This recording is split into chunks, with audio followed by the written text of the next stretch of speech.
The investigation continues this morning over what sparked this violent beating inside Northwest High School earlier this week in Indianapolis.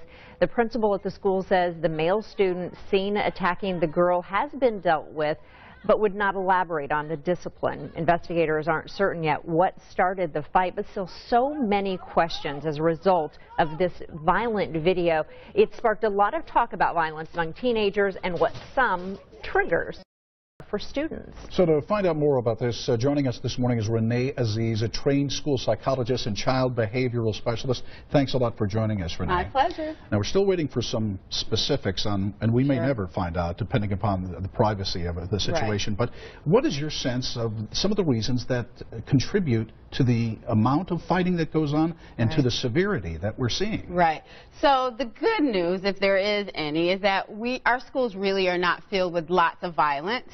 There are many fights that happen, and there's some triggers that I see repeatedly as a result of those. Those are students who are feeling disrespected, students who are feeling teased, or students who are the ongoing recipients of bullying. Those things cause like this emotional pressure buildup that then just explodes into violent responses.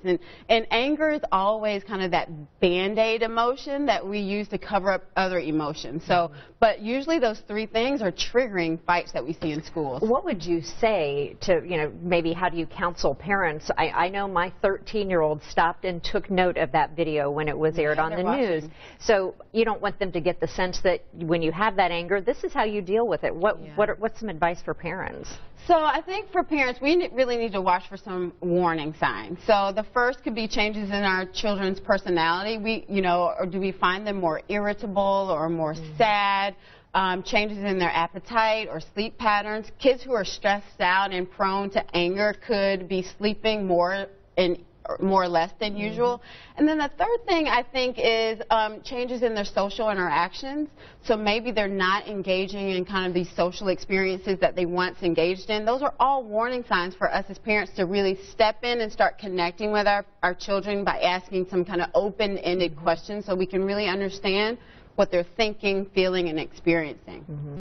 Yeah, definitely some steps to take before something like this can happen again. Renae Azziz, good to have you with us. Thanks for visiting with us this morning. Sure. Yeah, we appreciate it. Maybe good news, it seems like this isn't an increase in violence in our schools. You've seen that firsthand. Yes, for sure. All right, thanks for coming in. We appreciate it. All right, well, coming up here on